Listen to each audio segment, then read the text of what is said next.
नमस्कार, स्वागत है आपका आपके अपने चैनल उज्जवल जीके में और मैं हूं सीमा शर्मा। आज हम विश्व की प्रमुख नहरें और जल संधियां पढ़ने वाले हैं और जैसा कि आपने थंबनेल में देख ही लिया है, ये जो प्रश्न है आरआरबी से लिए गए हैं, आईएएस की परीक्षा से लिए गए हैं, आरएएस की परीक्षा से लिए गए हैं और साथ ही साथ एसएससी की जो परीक्षा है उससे संबंधित ये जो है प्रश्न लिए गए हैं। और इससे पहले जो है हम विश्व की जलप्रपात पढ़ चुके हैं, नदियां पढ़ चुके हैं, पर्वत पठार पढ़ चुके हैं और साथ ही साथ जलमंडल, वायुमंडल, जैवमंडल, स्थल मंडल की सारी जानकारी प्राप्त कर चुके हैं। पर्वत पठार पढ़ चुके हैं। अगर आपने वो वीडियो नहीं देखी है और आप देखना चाहते हैं तो आप उज्जवल जीके की प्लेलिस्ट में जाकर विश्व का जो भूगोल है वहाँ पर आप पढ़ सकते हैं। और साथ ही साथ यहाँ पर रीट की तैयारी करवाई जा रही है। रीट से संबंधित अगर आप कोई भी वीडियो देखना चाहते हैं तो आप उज्जवल जीके की प्लेलिस्ट में जाकर देख सकते हैं। साथ ही यहाँ पर एनसीईआरटी भी पढ़ाई जा रही है, तो वो सब वीडियो देखने के लिए उज्जवल जीके की प्लेलिस्ट में जाकर आप जो है चेक कर सकते हैं जो भी आप पढ़ना चाहते हैं। अगर अभी तक आप हमारे चैनल से नहीं जुड़े हैं तो उज्जवल जीके चैनल को सब्सक्राइब कर लें, पास के बेल आइकन को प्रेस कर लें ताकि नई वीडियो की नोटिफिकेशन या जो भी अपलोड की जाती है वीडियो वो आपको समय रहते मिलती रहे। और अगर आपको वीडियो थोड़ी सी भी पसंद आती है तो प्लीज़ प्लीज़ प्लीज़ अपने मित्रों में शेयर ज़रूर करें, लाइक ज़रूर करें, ठीक है, और कमेंट करके बताएं वीडियो कैसी लगी। पढ़ना शुरू करते हैं विश्व की नहरों से संबंधित पहले प्रश्न। तो पहला प्रश्न है, पनामा नहर किन दो महासागरों को जोड़ती है? जो पनामा नहर है वो किन दो महासागरों को जोड़ती है? देखिए यहाँ पर हम व्याख्या नहीं करने वाले हैं, सीधा हम प्रश्न लेते हुए चलेंगे। जब हम भूगोल को सीरियल वाइज पढ़ेंगे तब हम इन सब चीज़ों की जो है व्याख्या करते हुए चलेंगे। तो पनामा नहर जो है किन दो महासागरों को जोड़ती है? प्रशांत महासागर और अटलांटिक महासागर को जोड़ती है पनामा नहर। पनामा नहर व्यापारिक दृष्टि से स्वेज नहर की अपेक्षा कम महत्वपूर्ण है।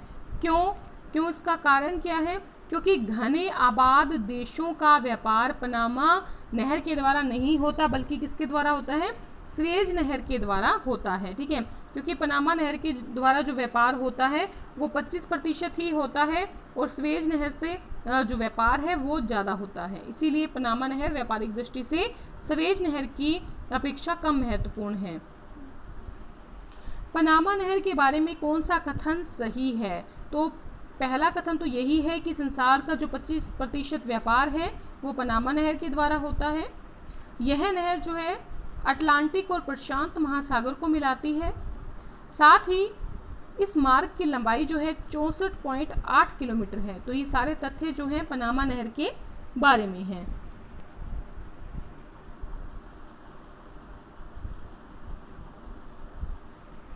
पनामा नहर के उत्तरी सिरे पर कौन सा पत्तन स्थित है? तो पनामा नहर के उत्तरी सिरे पर जो पत्तन है वो है कोलोन। पनामा नहर के दक्षिणी सिरे पर स्थित पत्तन कौन सा है? तो पनामा है।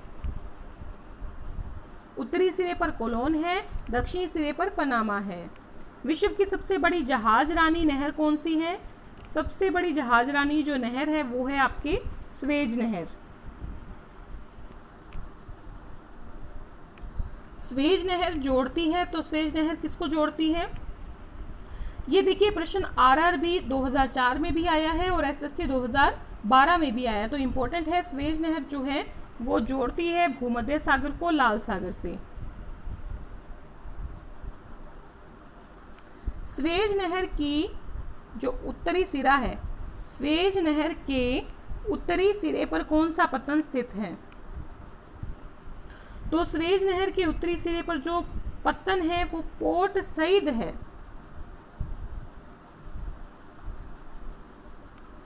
स्वेज नहर के दक्षिणी सिरे पर कौन सा पत्तन है? स्वेज है, ठीक है। तो देखिए उत्तरी सिरे पर तो पोर्ट सईद है पत्तन और दक्षिणी सिरे पर जो है वो स्वेज पत्तन है। स्वेज नहर में झीलों का पूर्णतः अभाव क्यों पाया जाता है? तो स्वेज नहर में झीलों का जो अभाव है वो इसलिए पाया जाता है क्योंकि नहर के दोनों किनारे और जो समुद्र तल के जल स्तर में क्या है? समानता है, ठीक है। तो इस वजह से स्वेज नहर में झीलों का पूर्णतः अभाव पाया जाता है।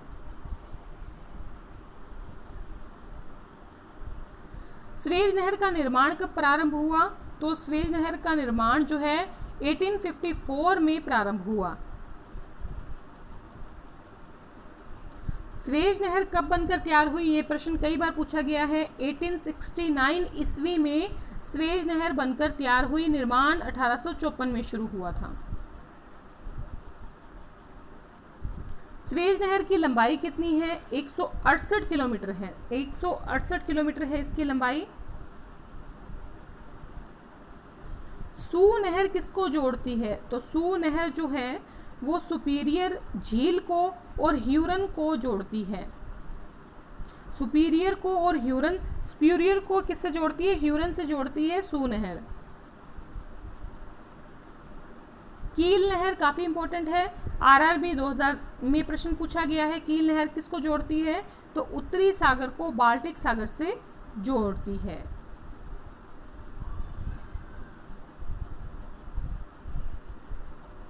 आप ऐसे याद रख सकते हैं कि बाल्टी के उत्तरी सिरे पर क्या है? कील है। ठीक है, तो कील नहर किसको जोड़ती है? उत्तरी सागर को बाल्टिक सागर से जोड़ती है।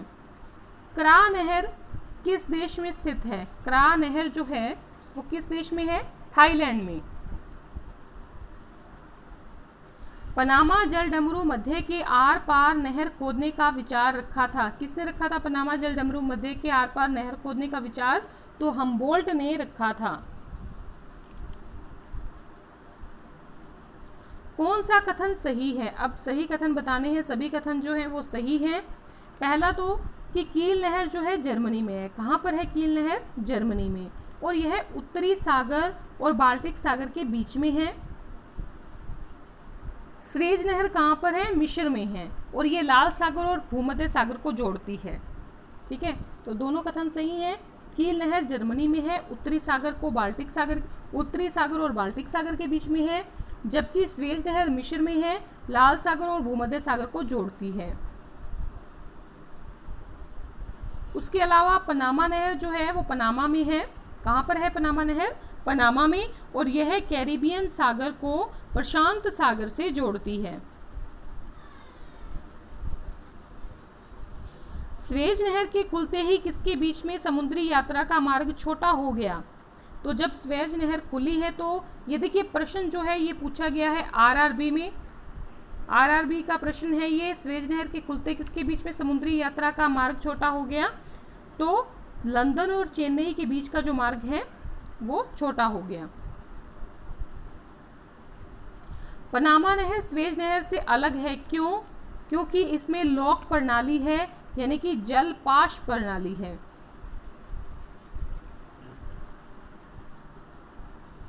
पनामा नहर का निर्माण कब हुआ है? 1914 ईस्वी में हुआ है। ये एसएससी 2000 का प्रश्न है।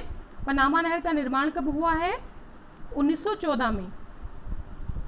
अब हम बात करेंगे विश्व की जल संधियों के बारे में, जो महत्वपूर्ण जल संधियां हैं। ठीक है, तो पहला प्रश्न है यानी कि 22वां प्रश्न है, लैब्राडोर समुद्र व बैफिन की खाड़ी को जोड़ने वाली जल संधि कौन सी है? डेविस जल संधि। लैब्राडोर समुद्र को बैफिन की खाड़ी से जोड़ती है डेविस जल संधि।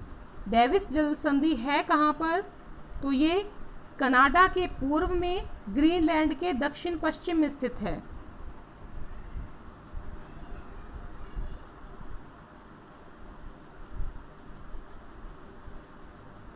बेरिंग जल संधि स्थित है। तो बेरिंग जल संधि जो है ये अमेरिका के अलास्का में है। अलास्का के पश्चिमी तट पर स्थित है बेरिंग जल संधि।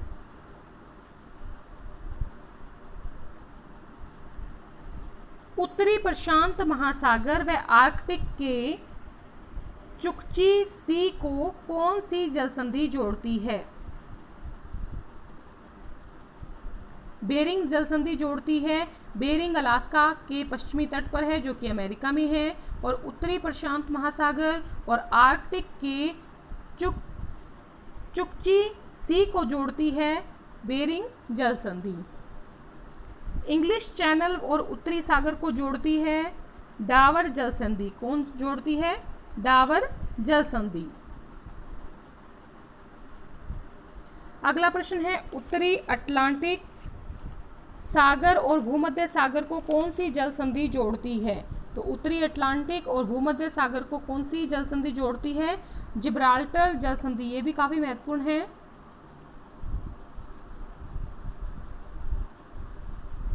स्पेन व मोरक्को के, देखिए ये प्रश्न जो है आपको याद रखने पड़ेंगे, 2-3 बार वीडियो देखें, आपको याद हो जाएंगे। इसी प्रकार से क्वेश्चन सीधा सीधा पूछ लिया जाता है जल संधियों के बारे में। तो उत्तरी अटलांटिक सागर और भूमध्य सागर को जल संधि जोड़ती है जिब्राल्टर जल संधि। स्पेन और मोरक्को के बीच में स्थित जल संधि कौन सी है? तो जिब्राल्टर जल संधि जो है वो स्पेन और मोरक्को के बीच में स्थित है और किसको जोड़ती है? उत्तरी अटलांटिक सागर और भूमध्य सागर को।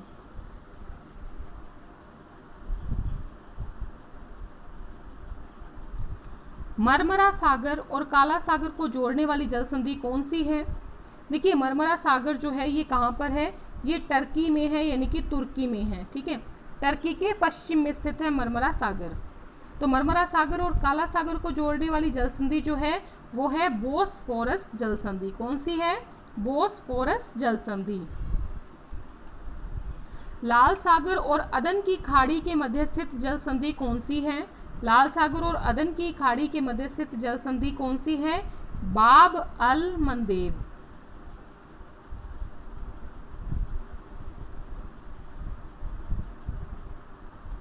मलक्का जल संधि स्थित है। मलक्का जल संधि कहां पर स्थित है?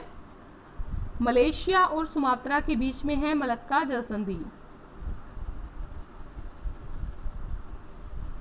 जोहोर जलडमरू मध्य स्थित है। जोहोर जलडमरू मध्य जो है वो कहां पर स्थित है? मलेशिया और सिंगापुर के मध्य स्थित है।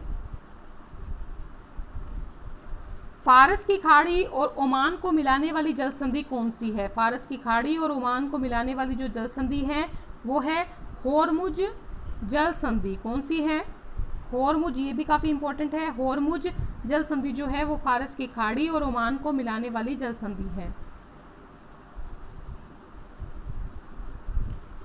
श्रीलंका और भारत के मध्य स्थित जल संधि, ये काफी इंपॉर्टेंट प्रश्न है आपके लिए। तो श्रीलंका और भारत के मध्य स्थित जल संधि कौन सी है जो मन्नार की खाड़ी और बंगाल की खाड़ी को मिलाती है?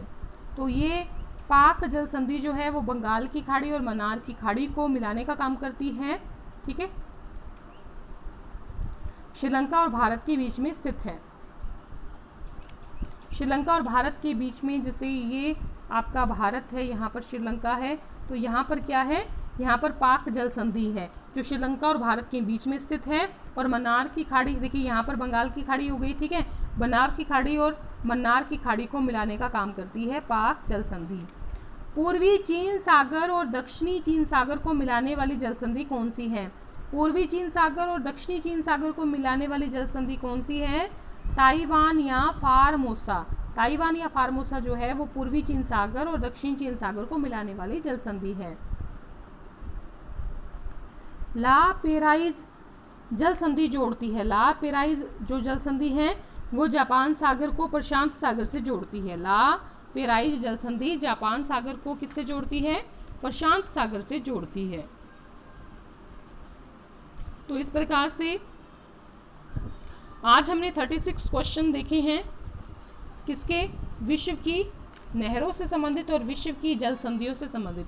अगर आपको वीडियो थोड़ी सी भी पसंद आई है, लाइक करें, शेयर करें अपने मित्रों में। धन्यवाद।